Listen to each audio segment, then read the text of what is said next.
Hi, and welcome to Enchantment of Eternity's book to show comparison for the Expanse Season 4 Episode 10, Cibola Burn. This video is part of a series of videos where I compare the Expanse TV show to its source material, pointing out the differences and giving my opinion on how well these adaptations work. So I have to start with a very serious spoiler warning for not only the Expanse TV show up to the end of Season 4, but also the Expanse novels up to Book 5 Nemesis Games. I cannot stress this enough. If you have not read the novels up to Book 5, you do not want to watch this video, as it will contain major spoilers for Season 5 of The Expanse. Unless, of course, you're watching this video sometime in the future after Season 5 has been released and you've already seen it. But if that's not the case, this video will contain some major spoilers for Season 5. I am not joking. This is your last chance. You should not watch this unless you have read the novels.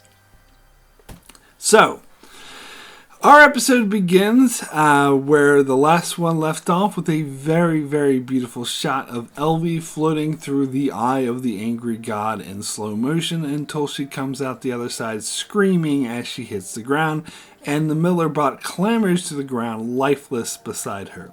Holden runs over to her and asks if she's alright. She says yes, then says no, then says I don't know, and then announces that Miller is gone.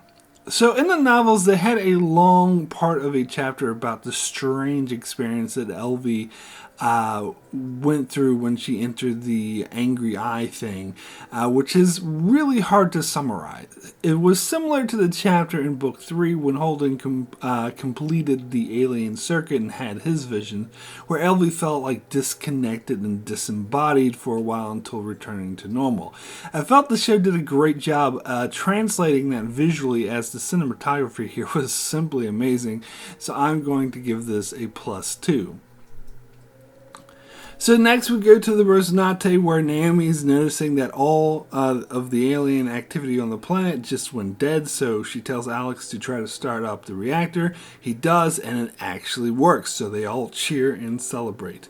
Alex notices that the reactor on the Barbara Bacola is up again, and Naomi mentions that the reactor on the Edward Israel is working again. So the first thing Alex does is to call the Edward Israel to tell them he has target locked their drive plume and that they're about to have a very serious conversation. A conversation, I would note, that takes place off screen.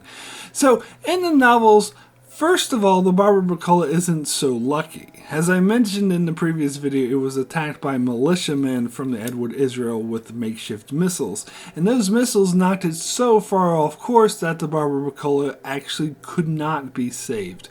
But Havelock managed to talk down the militiamen by getting them to arrest their leader, and then he managed to get the captain of the Edward Israel to cooperate in a rescue plan. So that plan managed to save all the crew and passengers of the Barbara Bacola by turning their airlocks into bubbles and then transferring them to the Edward Israel. But the ship and all of its cargo was lost.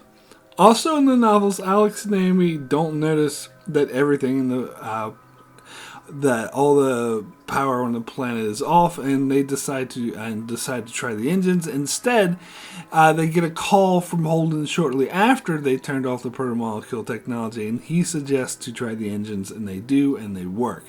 Also, Alex never gives a threatening call to the Edward Israel, as in the novels those working for Mercury were in the militia who were all taken care of, and the captain of the Edward Israel was a reasonable man who actively helped save everyone from the Barbara Bacola, so there was no need to threaten them. Now, as much as I do really love Alex's line about having to have a serious conversation, I do actually prefer that the Barbara Bacola was lost. I found the show's version, where everything was fine, they saved even the ore, was a bit too much like a Hollywood happy ending that was a bit too chipper, where the book's version was more in line with the dark space is a fucked up place tone, typical of the Expanse, while not being too dark because, hey, everyone, including Felsia, survived, but it cost them their only ship and their precious ore. And it's that kind of ironic that if the Barb could have held out just a little bit longer, it would have been fine, which I really like. So I'm going to give this a -3. So next we go back to the Sol system, where Ashford has taken his ship to look for Marco Anaris. He apparently got a tip from a Martian military officer that Marco would be here, but he's nowhere to be found. So Ashford thinks to interrogate the Martian further, but finds that one of his crew is torturing the officer by pulling out his teeth. Ashford puts a stop to this immediately and kicks the Belter out and has a conversation with the officer. Ashford is upset at the bad tip, but the officer simply states that he said this is where Marco was, that he had no idea or guarantee whether or not he would still be there. Ashford asks why a Martian military officer would be working with a rogue Belter group that hates inners in the Belter, and the Martian essentially says, money. Ashford tries to appeal to the officer on moral grounds, which clearly doesn't work because the officer doesn't have any morals, and he keeps trying to turn the moral argument around to make Ashford let him go, but that doesn't work either. So now's the time where I'm going to get full on into Book 5 spoilers. So for this video series, I've been neglecting the whole Belter storyline because of the fact I didn't want to get into Book 5 spoilers, as none of the storyline appears in Book 4, as that book was focused entirely on the storyline on Illis, and the Belter storyline this season was entirely made up by the show, but kind of as a precursor to the events of Book 5 to set up for those events. So in previous episodes that I didn't cover, we saw that a rogue Belter faction led by Marco Anaris was attacking Earth and Mars ships, which jeopardized the treaty the OPA had with the Inners, so Drummer and Ashford managed to track Marco down, but when it came time to execute him, Drummer backed down as she could see it would cause a schism within the OPA, perhaps even throwing the belt into civil war.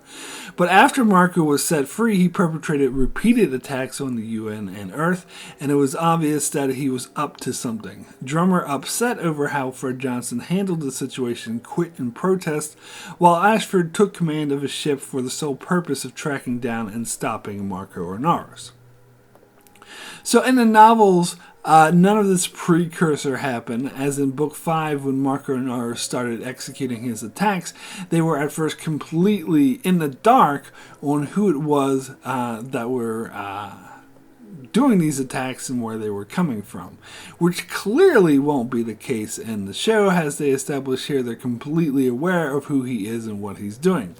As for Drummer and Ashford, in the books, Drummer wasn't even introduced until Book 5, where she was Fred Johnson's chief of security, which doesn't line up with her quitting over frustration with Fred Johnson, so some are speculating that they are setting up Drummer to take over Micha Pa's role from Books 5 and 6, as she was an uneasy ally of Marco with an axe to grind against Fred Johnson, which I suppose they could do in part, but it's hard to imagine Drummer ever partnering with Marco, as she's friends of Naomi and despises him for the way he treated her.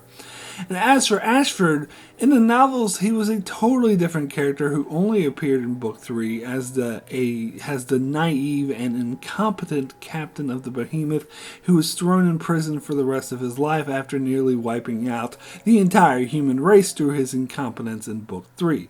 Now, I have heard many praise the show for greatly elevating the character of Ashford and doing much more with him than the books did.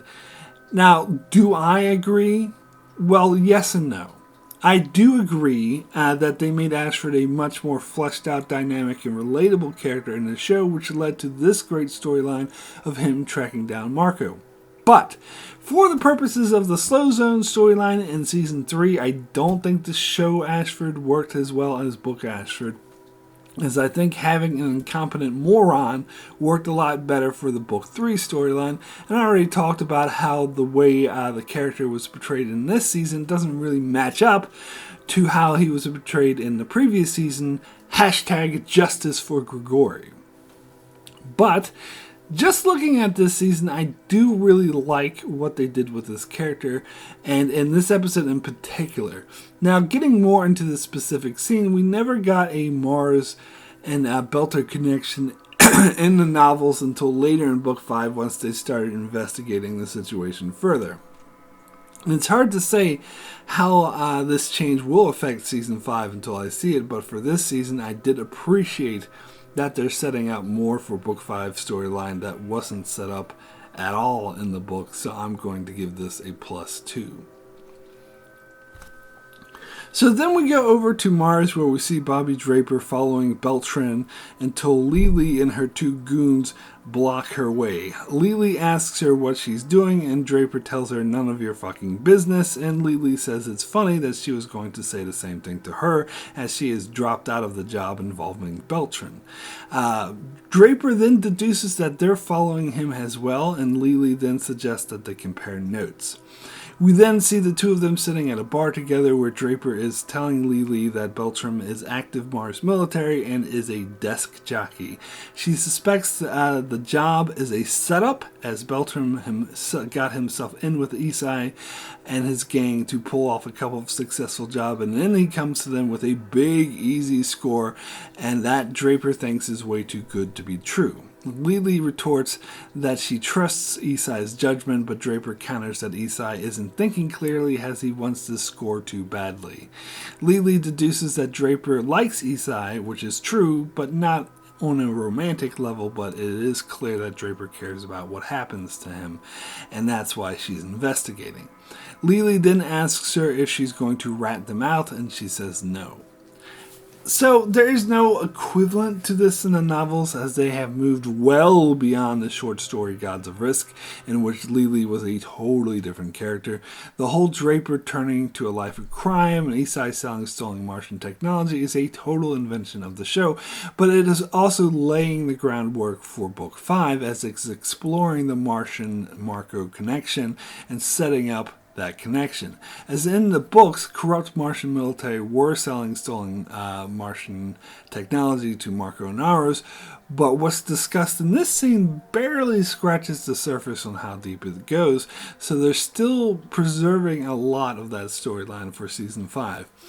Also, the personal character story of Draper and Isai in this scene where she finally is connecting more with Lily was a total invention of the show that's very nicely handled and adds a lot of personal investment to the story, so I'm going to give this a +4. So back on Ellis, we see Holden, LV, Amos, and Mercury gathered in the room with the Eye of the Angry God, or the artifact. LV tries to explain the experience she had when she fell into the artifact to Holden, as she said she could feel the spaces in between things as well as the presence of something moving towards her. She says it sounds crazy, but Holden says it doesn't, as he feels the same thing whenever he goes through the ring gates. Holden then tries to work on a way to get out of there, as he can't get a signal to the Rosinante. He then gets the idea to climb to the top of the structure that leads outside, thinking maybe he can signal them. He tells Amos not to kill Mercury while he's gone, which is a tough task for him, but he agrees. Then Holden climbs to the top, goes outside where he does manage to reach Naomi, who informs him that the engines are working again, and they get a fix on his current location and tell him that they'll be down with the Rossi to pick him up. They are, however, a little dismayed on how he is currently over 800 kilometers from First Landing, but Holden says it's a long story.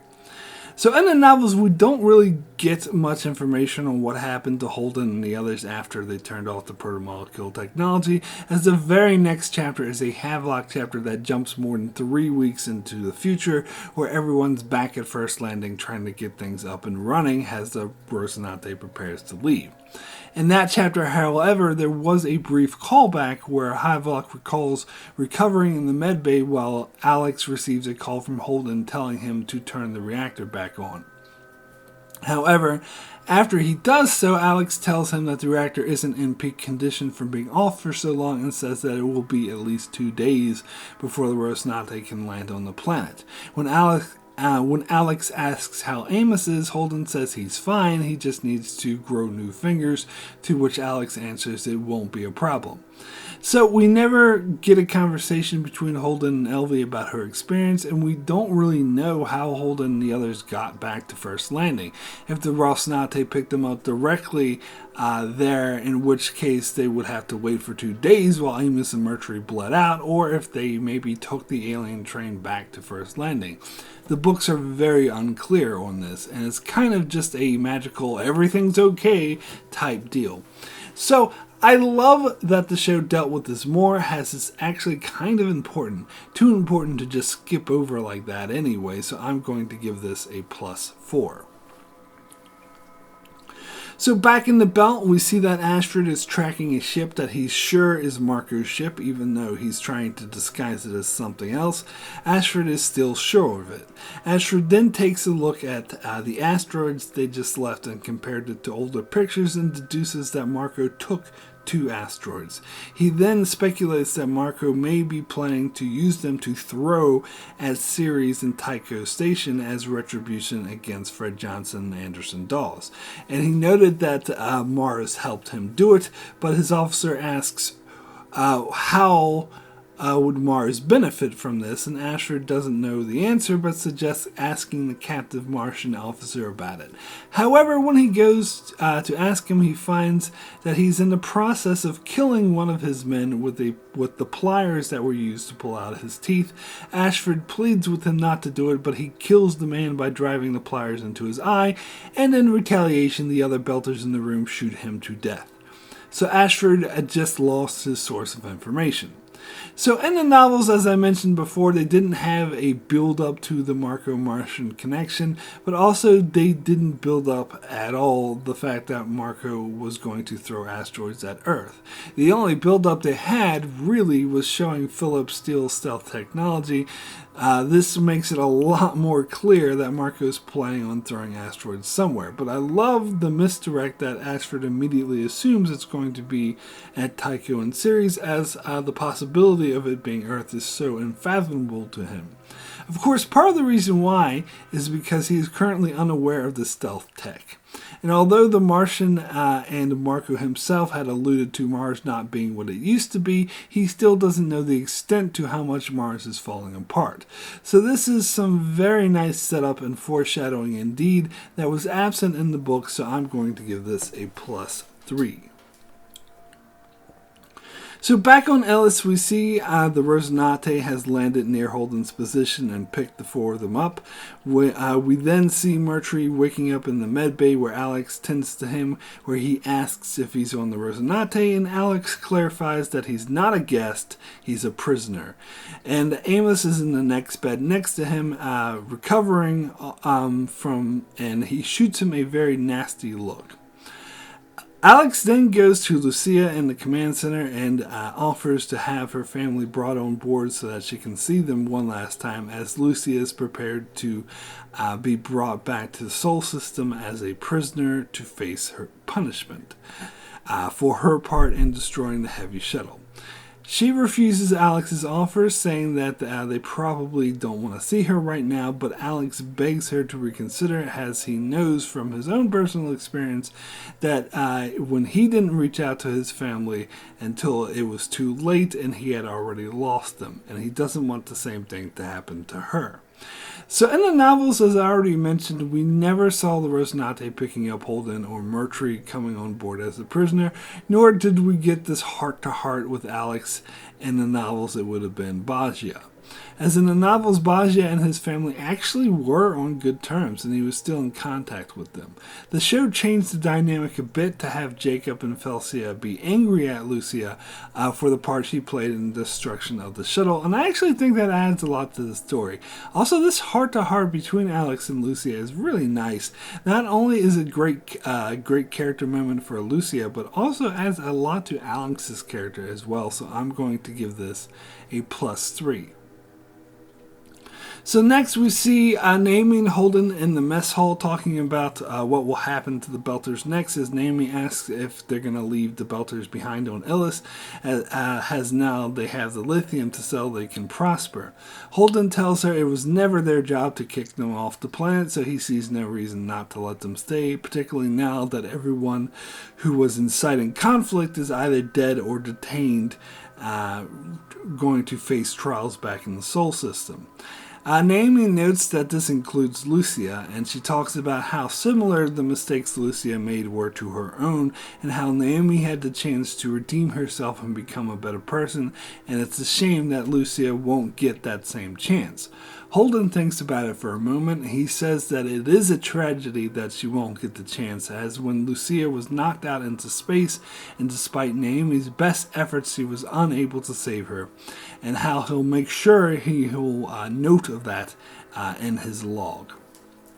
Naomi then excitedly kisses him on the cheek, as she knows that what Holden really means is that he's letting her stay behind on Illis with her family to get a second chance.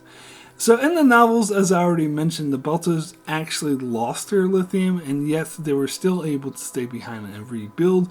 This may be due to the fact that a lot of RCE personnel were staying behind as well to help them rebuild, and that the two teams would be working together. Also in the novels, Bosnia had been on Illis with his family for 3 weeks, helping to rebuild, but when it was time for the Rosinante to leave, he had assumed he would be forced to go with them to face his crimes, but Holden simply said farewell and wished him well with his family.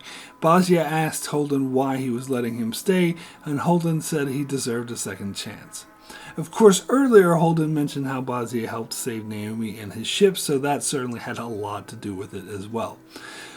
So in the novels, Naomi wasn't as close to Bosnia as she is to Lucia in the show, so Holden didn't really do it as a favor to Naomi like he does here, which I'm kind of so-so on, as I do like that Holden decided on Bosnia's own merits to do it rather than it just being a favor to Naomi. But I do prefer the way Holden lies and files a false report that Lucia is dead, whereas in the books he's just brazen about leaving Bosnia behind, which could leave the door open to someone else trying to arrest Bosnia and bring him back to the Sol system. But ultimately, I think I like the show's version better, so I'm going to give this a +2. We then go back to Earth, where we see Avasarala and her team watching the report Holden sent about their success on Illis, and how all the protomolecule technology is inert, and that the Belters are staying to establish their colony. In the background, we see that the current polls have Avasarala defeating Nancy Gown by a very narrow margin. Avasarala's campaign manager approaches her and tells her that this could work to their advantage, as she was the one that sent Holden and the Rosinante to Illis, so she can take credit for their success. However, Avasarala counters that the danger on Illis is gone and replaced by a success story of Belters and Earthers working together to colonize a planet, while in the process they made a fortune, and that Nancy Gow couldn't have had a better story had she written it herself. So as I mentioned in the previous video, there was no elections between Avasarala and Gow in the books, that Nancy Gow was the Secretary General and Avasarala was her second. So her worries about how this would affect her politically wasn't an issue. But Avasarala was upset that Holden succeeded, as she was hoping he'd fail and prove the worlds were unviable for colonization. The main reason why, the one that she gave Bobby anyway in the epilogue, was because of Mars, that doing so would destroy Mars, leaving all of their high-grade military weapons open for the highest bidder on the black market. This is a storyline the show actually began a bit earlier, stating that the mere discovery of hundreds of worlds ripe for colonization started the downfall of Mars and opened the black market to the high-grade military weapons, which still makes sense to me. Also, I know why the show changes so the Belters would be able to sell their lithium, so it makes the story of Illis more successful, ensuring Nancy Gow's victory even more concretely. This actually makes more sense to me, as it kind of made no sense to me that Avasarala was expecting Holden to fail, and as he wins the day in every single novel every time. Sure, he was notorious for starting wars by releasing classified information to the public, but he manages to prevail and save lives, including all of Mars, on every occasion, so her assumption that he would fail on Illis, I think, was unfounded, short-sighted, and frankly, stupid. So I'm going to give this a +2. So then we go back to Mars, where we see Bobby Draper sitting alone in a bar looking up Beltram and where he works. She finds that he has the title of clerk, but that there are others in his group that have different specialties, like ring probe telemetry analyst and protomolecule working group, which seems strange to her, so she goes to find Beltram to find that he's dead. She then calls Isai to warn him, but Isai and Lily are already on their way to the buyout, and he refuses her call. So on Bobby's hand terminal, when she's looking up the people Beltram works with, on the corner it lists the commanding officer in charge as Commander Winston Duarte, which, if you have read the books, you know will be a very important character, and if you haven't read the books, well, you should be watching this video. Anyway, there were some rumors before Season 4 started that Duarte would appear in Season 4, but that turned out not to be the case.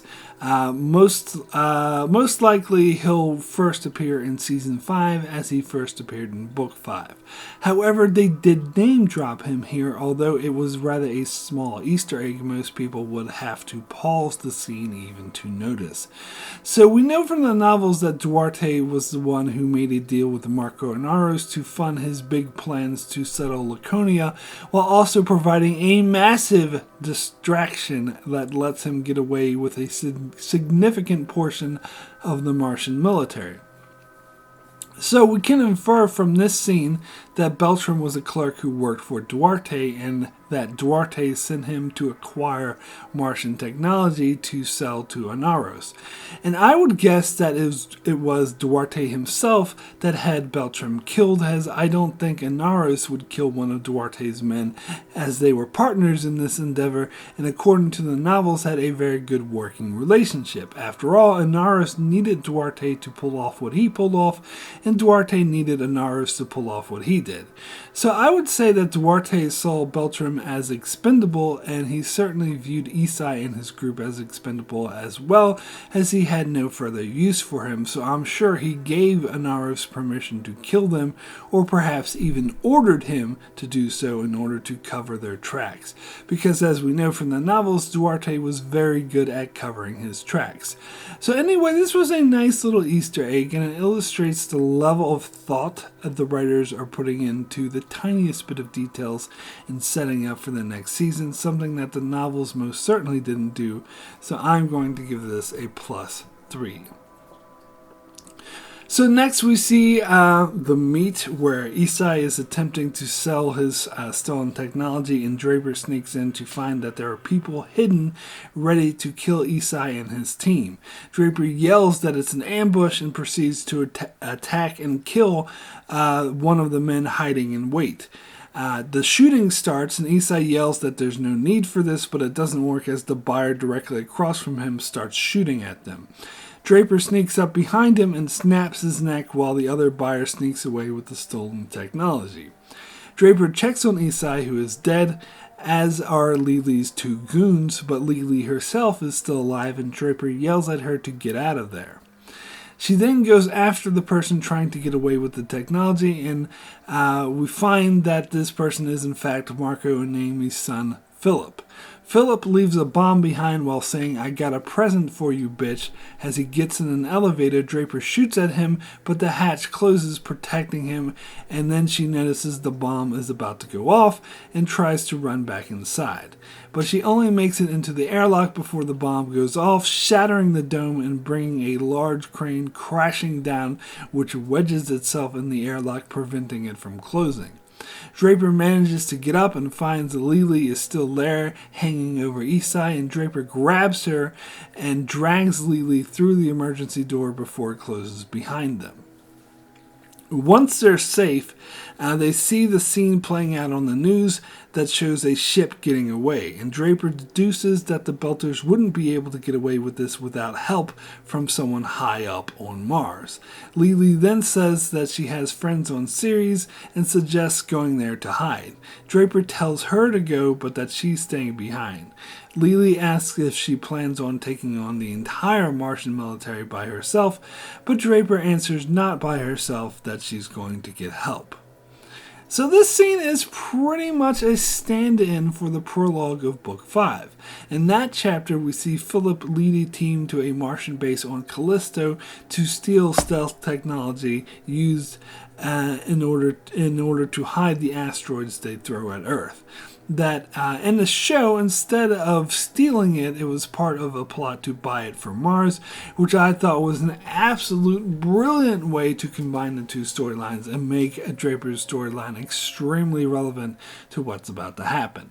And when Draper mentions that the Belters must have had help from high up in Mars, that of course refers to Duarte. Now, in the novels, Draper wasn't aware of this connection beforehand, and something she became aware of when working for the VA and asked for Alex's help when visiting Mars. So it's obvious the show is going to handle this a little differently. I'm not sure exactly how, though. But I thought the scene was brilliant. The crane destruction scene in particular was so well done and very exciting, and it's a brilliant way to show how Philip got the stealth technology. So I'm going to give this a +5. Back on Ellis, we see Chiwewe and the Belters working to get the last of their supplies from the alien structure back onto the surface as they begin to rebuild their settlement. And we see that Jacob and Lucia are helping as they now are looking after the orphan boy who Holden saved and Amos befriended. While Elvie and Fias talk to Holden over the comms, they explain that the Belters are calling their new settlement Second Landing, even though Fias says it doesn't actually make any sense. Fias asks if the artifact is still dangerous to them, but Elvie doesn't think so because she went through it and she's still okay. Elvie talks about how she can't wait to explore more about how two alien cultures were at war, and Fias says there's one thing that geologists are good at, it's finding answers. Then he tells Holden not to worry, that he'll keep Elvie safe, and Elvie gives him a very warm look. So it seems to me they are hinting at a romantic relationship between them, but the books did a lot more than hint, as I covered in previous videos. In the books, the two of them were already fully devoted and a fully devoted relationship by the end of the book. Also in the novels, they called the new settlement New First Landing. All things considered, I like Second Landing better, so I'm going to give this a +1. On the Rosinante, we see Felsia on board as they apparently are taking her back with them to the Sol system where she'll attend university. She's talking to her parents and their new adopted son. They speak very warmly to each other as they wish her luck and tell her not to forget where she's from. And Felsia tells the boy to take care of them as they are now his family too. And Alex looks gratified at the conversation as Lucia got her happy ending after all. So in the novels, Felsia didn't go back on the Rosinante. Like the rest of the survivors from the Barbara Bacola, she went back on the Edward Israel. And they didn't really have this goodbye call to her parents, as they had already said their goodbyes and were already on good terms. And in the novels, Lucia and Basia didn't adopt an orphan, as they already had a younger son named Jacek. But I kind of like this scene better, as it was really gratifying way to farewell these characters to the show, that Felsia still loved her mother and that she was going to live happily on Ellis with Jacob and their adopted son, and that she gave Felsia her blessings to go to university. So I'm going to give this a +2. Next, we see Holden and Naomi in the cargo bay where they found the last remnant of protomolecule, the one Miller was using to communicate with Holden through as they are preparing to torpedo it into the sun. Holden tells Naomi that the last thing he said to him was that rain tasted like water, saying that was a shitty last words to have to a friend. Naomi asks what he would have said to him if he had the chance. Holden is silent, thinking about it, and Naomi tells him that he doesn't need to tell her right now, that he can tell her when he's ready. She then leaves to prepare the torpedo. Holden then says his last words to the piece of protomolecule, telling Miller that he saved humanity on several occasions, and that if it wasn't for him, he wouldn't have made it, and that if they have a chance of surviving what's coming next, it's because of him. He then closes the case and says, "Rest in peace, brother." And then we see the Rosnate shooting the torpedo into the sun. So in the novels, Holden didn't tell anyone what he was doing. He just asked Naomi to give him some privacy, and she told him that she'd be waiting for him in his room. He then proceeds to rip up the hull and find the protomolecule piece, while he tells Alex to be prepared to blow the whole bay if something goes wrong. And when he's ready to shoot the torpedo into space, he has his last words to Miller, saying that he wishes he was nicer to him and that without him he wouldn't have been able to make it. And he imagines that Miller's voice saying back to him, "Even at my Viking funeral, you have to make this about you and your feelings." So he has no more words and shoots him off into space. So I do much prefer the show's version, as I like Naomi being there with him as he prepares it, but Holden wanting to be alone to give his last words to Miller. That, plus the music they play in this scene, is absolutely beautiful, so I'm going to give this a +3. We then see Naomi by herself when she receives the wanted notice on Marco Anaris, and there's a huge bounty on his head. She then sends a message to Fred Johnson telling him that he owes her a favor and asks that he help her find her son Philip. She says that she needs to find him before his father gets him killed. Now, this does not happen in the novels, as there's no mention whatsoever that Naomi even has a son until book 5. Plus, in the books, Naomi doesn't go looking for Philip, he just happens to contact her in book 5. It remains to be seen if that will be the case in the show, but it is certain that before he contacted her, she wasn't actively looking for him the way that she is here. So either way is fine. I'm going to give this a 0. Next, we see Amos enter Mercury's room where he asks him if he's all healed up. Mercury says that he is, but asks why he cares. Amos says that he doesn't want to hit him if he's still all gimpy. Mercury then stands up, asks if they're fighting.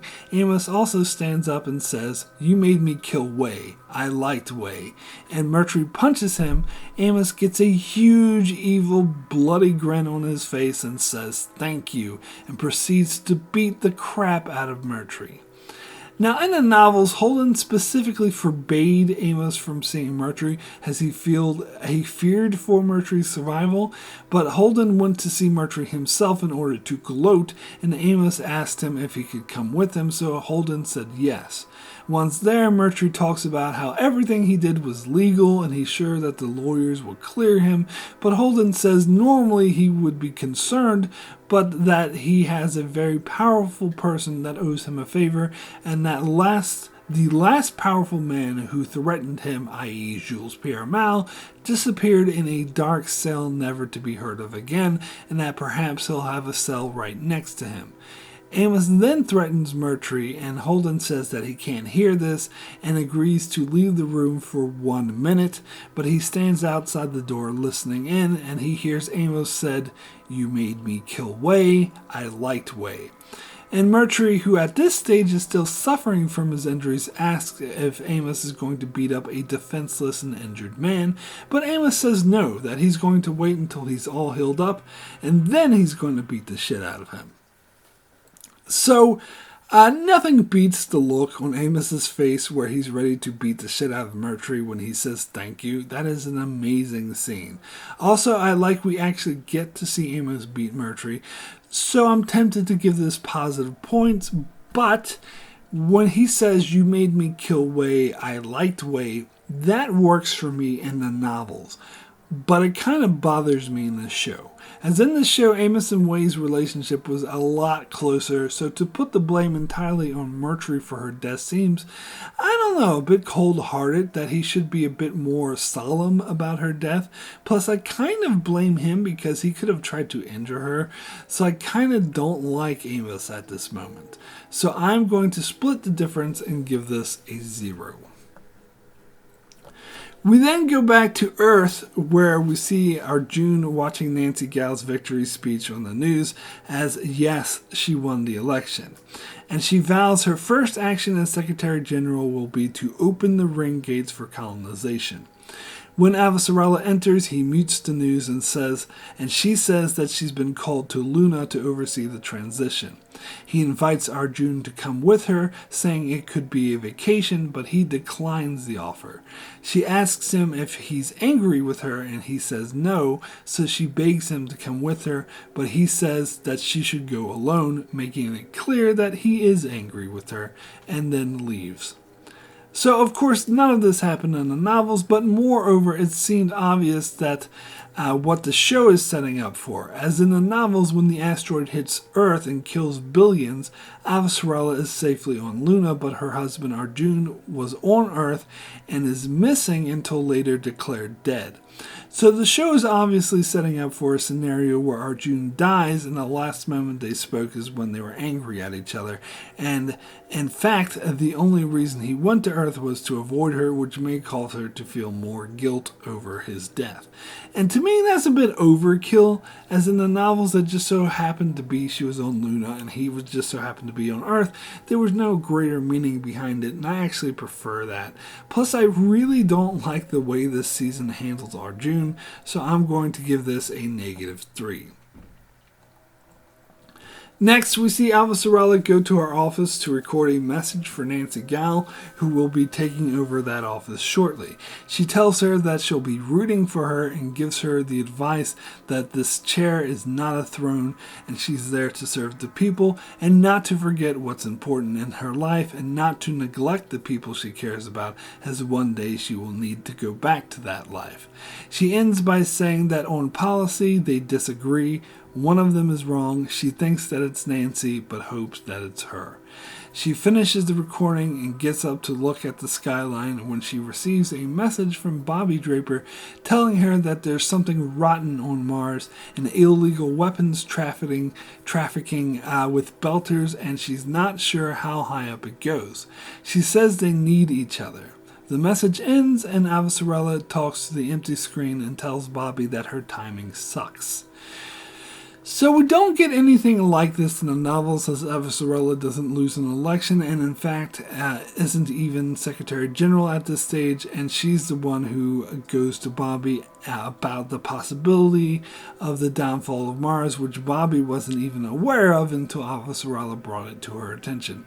But I gotta say, I absolutely love the message she recorded to Gal. I thought it was a very powerful scene and that illustrated just how bad Avasarala felt about alienating Arjun, and her final words of one of them being wrong, that I think that it's you, but I hope that it's me, was a very powerful scene indeed, and it was beautifully delivered, so I'm going to give this a +5. Next, we go back to the belt where we see Ashford attack Marco Anaris' ship. He boards it with a boarding party, and we get this amazing shot of Ashford flying through 0G with both guns blazing. He and his boarding party shoot their way past the guards until it's just him left, but he makes it to the command center where Marco appears to be alone and holds a gun at him, saying that it's just the two of them now. But then Philip appears and holds Ashford at gunpoint, and Marco says that nothing he does next will stop what's coming. So again, nothing like this happened in the novels, as it seemed that Marco was harder to get to and wouldn't be caught so easily off guard, but perhaps that's because of the prestige he earns after he pulls off what he does. And it doesn't really make sense to me why Ashford wouldn't just kill Marco even if it meant his own death, because he's going to die anyway, so what's the difference? Although I've heard it argued that he wanted to get more information from Marco, as we see he records his conversation and transmits it, but I don't know. Seems to me killing Marco would still be much better. Marco does say nothing he do will change what's coming, but even so, getting rid of such a charismatic and egotistical leader like Marco, I think, would make way more of a difference than just sending off a message. But that's just me. That being said, I love this action scene to death, so I'm going to give this a +2. Next, we see Marco and Philip take Ashford to the airlock, and look down on them as they prepare to execute him. Ashford asks what good will throwing rocks at Tycho in series do, and Marco agrees that it wouldn't do any good as it would just kill Belters.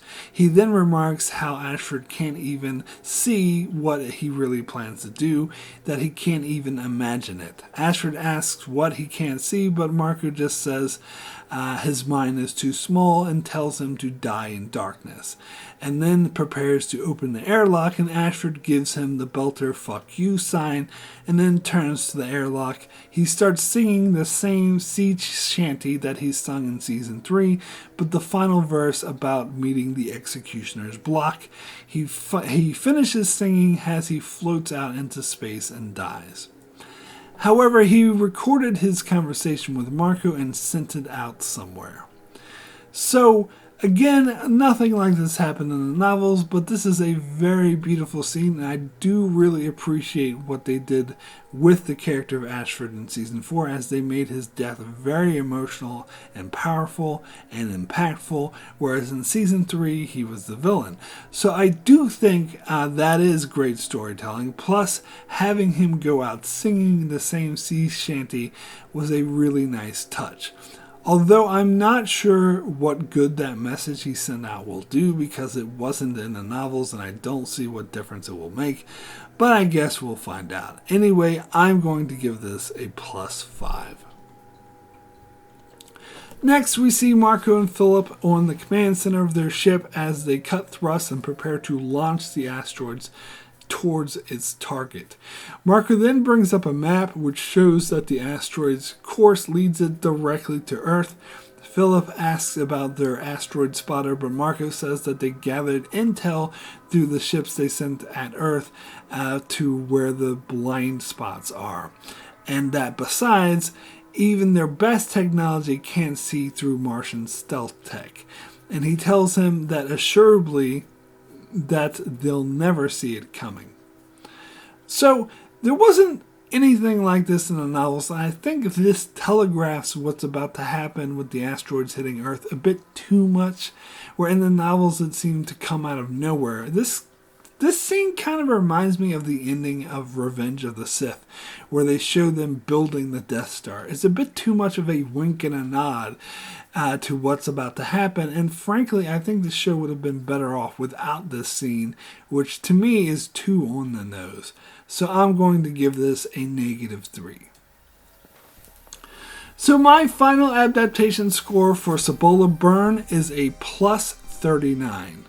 A surprisingly high score, as I didn't think this episode was that great before, but after rewatching it, I've grown to appreciate it a lot more, and in fact, I believe this may be my favorite episode of the season.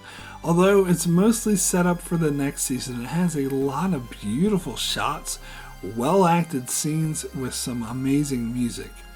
It's a really well put together episode that really elevates the story from the source material in a big way. So that's it for my book to show comparison for the season 4 finale. So I am now completely caught up on my book to show comparison series. So now all I have to do is wait for season 5 to come out, which cannot come soon enough. In the meantime, I will be doing more Expanse videos, including a season 5 prediction video and a series videos where I do character analysis for the major characters of the Expanse. You should also check out my channel for videos on Star Trek and more. And if you want to support the channel, a good way to do that is on Patreon, where just $1 a month will get you access to a series of Patreon-only videos and more. But either way, be sure to subscribe to the channel so you can keep up with all of that. And thanks a lot for watching.